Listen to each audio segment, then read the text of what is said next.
ఈ క్షణంలో మీ స్క్రీన్పై కనిపిస్తున్న వచనాలు ఆధునిక క్రైస్తవ లోకంలో అత్యంత వివాదాస్పదమైన వచనాలు కావచ్చు. కానీ మీరు ఈ వచనాలను పూర్తిగా తప్పుగా అర్థం చేసుకునేలా ప్రభావితమయ్యారని నేను చెప్తే, ఈరోజు మనం సమాధానం ఇవ్వబోతున్న ప్రశ్న: స్త్రీలు పాస్టర్లుగా ఉండగలరా? ఎల్డర్లుగా సేవ చేయగలరా? ఇంకా చర్చిలో స్త్రీల పాత్రకు సంబంధించిన మరెన్నో కఠినమైన కార్యక్రమాల్లో పాల్గొనగలరా? ఇది క్రైస్తవ లోకంలో అత్యంత తీవ్రంగా చర్చించబడే అంశాల్లో ఒకటి. ఈ అంశాన్ని లోతుగా అర్థం చేసుకోవడానికి మేము అనేక వీడియోలు పరిశీలించాం, పుస్తకాలు చదివాం, బైబిల్ వ్యాఖ్యానాలు చూశాం, గ్రీకు పదాల అర్థాలను పరిశీలించడానికి గ్రీకు కాంకార్డెన్స్ కూడా ఉపయోగించాం. మేము కనుగొన్నదేమిటంటే, ఇది కేవలం ఒక సిద్ధాంత చర్చ మాత్రమే కాదు. ఇది ప్రపంచవ్యాప్తంగా చర్చిలను చీల్చిపారేస్తున్న ఒక అంతర్గత యుద్ధం. ఈ యుద్ధం రెండు ప్రధాన శిబిరాల మధ్య జరుగుతోంది. మొదటి శిబిరం ఎగాలిటేరియన్లు. పురుషులు మరియు స్త్రీలు దేవుని దృష్టిలో విలువలలో మాత్రమే కాదు, చర్చ్ పాత్రల్లో కూడా సమానులు. పాస్టర్ కావడంలో లింగ పరిమితి లేదు అని నమ్మేవాళ్లు. రెండవ శిబిరం కాంప్లిమెంటేరియన్లు. పురుషులు స్త్రీలు విలువలో సమానులే కాని దేవుడు వారికి వేర్వేరు పాత్రలిచ్చాడని నమ్మేవారు. ఈ వీడియోలో నా లక్ష్యం రెండు పక్షాల వాదనలను నిజాయితీగా, బలంగా వివరించడం. చివరికి బైబిల్ ఏమి బోధిస్తుందో, నా వ్యక్తిగత అభిప్రాయం ఏమిటో మీతో పంచుకోవడం. కొంతమంది యూట్యూబర్లు ఈ అంశంపై గంటల తరబడి కంటెంట్ చేశారు. కానీ ఈ వీడియోలో మీకు అవసరమైన ప్రతిదీ ఒకే చోట సులభంగా, స్పష్టంగా, ఆసక్తికరంగా అందించాలనుకుంటున్నాను. ఈ వీడియో మీకు నచ్చితే సబ్స్క్రైబ్ చేయడం మర్చిపోవద్దు. And this month 10K subscribers లక్ష్యం పెట్టుకున్నాం. మొదటిగా ఎగాలిటేరియన్ దృక్పథం గురించి మాట్లాడుకుందాం. ఎగాలిటేరియనిజం అంటే స్త్రీలు దేవుడు పిలిచిన ఏ సేవలోనైనా పాల్గొనవచ్చు. పాస్టర్, ఎల్డర్, బోధకురాలు, ఏ పాత్ర అయినా లింగ పరిమితి లేదు. వీరు గలతీయులకు రాసిన పత్రిక 3వ అధ్యాయం 28వ వచనాన్ని ప్రధానంగా ఉటంకిస్తారు. యూదుడును లేదు, గ్రీకు దేశస్థుడును లేదు, బానిసను లేదు, స్వతంత్రుడును లేదు, పురుషుడును లేదు, స్త్రీయను లేదు, అందరూ క్రీస్తు యేసునందు ఒక్కరే. మొదట ఇది రక్షణలో సమానత్వం గురించి మాత్రమే అనిపిస్తుంది. కానీ ఎగాలిటేరియన్లు చెబుతున్నదేమిటంటే, ఇది కేవలం రక్షణకు మాత్రమే పరిమితం కాదు, సేవా పాత్రలకు వర్తించవచ్చు. నేను కాంప్లిమెంటేరియన్ చర్చిలో పెరిగాను. కానీ ఎగాలిటేరియన్ వాదనలకు బైబిల్లో బలమైన ఆధారాలు ఉన్నాయని తెలుసుకున్నప్పుడు ఆశ్చర్యపోయాను.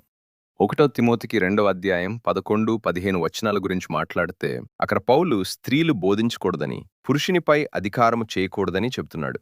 కానీ ఎగాలిటేరియన్లు ఈ వచనాన్ని సాంస్కృతిక నేపథ్యంతో అర్థం చేసుకుంటారు. పౌలు తిమోతికి లేఖ రాసినప్పుడు అతను ఎఫెస్లో ఉన్నాడు. ఆ చర్చిలో అబద్ధ బోధకులు పెద్ద సమస్యగా మారారు. ఎఫెస్లో ఆర్టెమిస్ అనే దేవతారాధన విస్తరించింది. ఆ దేవతారాధనలో స్త్రీలు ముఖ్యమైన అధికార స్థానాల్లో ఉండేవారు. వారు ఆధ్యాత్మికంగా పురుషులపై ఆధిపత్యం కలిగి ఉండాలని నమ్మేవారు. పౌలు అధికారము అనే పదానికి సాధారణంగా ఉపయోగించే ఎగ్జూసియా అనే గ్రీకు పదం కాకుండా అరుదైన మరో పదాన్ని వాడాడు.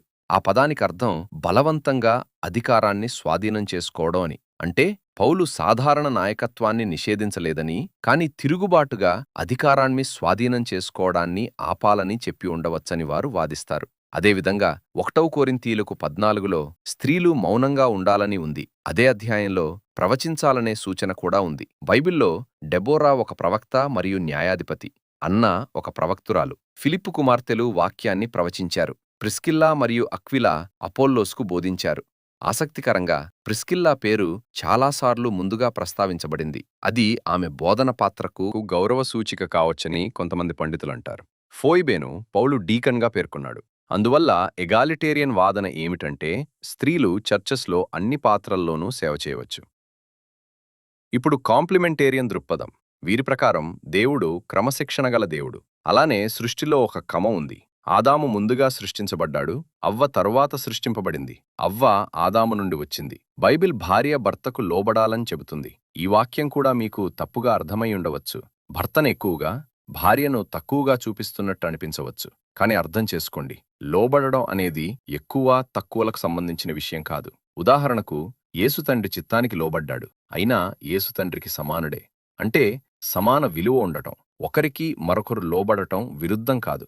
ఎల్డర్ మరియు పాస్టర్ అర్హతలను చూస్తే, ఒక భార్యకు భర్త అని ఉంది. అంటే పురుష ప్రత్యయాలు మాత్రమే వాడబడ్డాయి. యేసు తన 12 శిష్యులను ఎన్నుకున్నప్పుడు వారంతా పురుషులే. ఆయన వద్ద స్త్రీ శిష్యులు కూడా ఉన్నప్పటికీ నాయకత్వ స్థానాలకు పురుషులనే ఎన్నుకున్నాడు. అందువల్ల కాంప్లిమెంటేరియన్లు, ఎల్డర్ మరియు సీనియర్ పాస్టర్ పాత్రలు పురుషులకు మాత్రమే అని నమ్ముతారు. మీరు దేనిని ఏకీభవిస్తారు? ఎగాలిటేరియన్లనా లేక కాంప్లిమెంటేరియన్లనా? నా వ్యక్తిగత అభిప్రాయం ఏమిటంటే, స్త్రీలు పిల్లలకు బోధించవచ్చు, స్త్రీల సేవల్లో నాయకత్వం వహించవచ్చు, యువత సేవలు చేయవచ్చు, ఆరాధన నాయకత్వం కూడా చేయవచ్చు. డీకన్గా సేవ చేయడంలో సమస్య లేదు అని నేను భావిస్తున్నాను.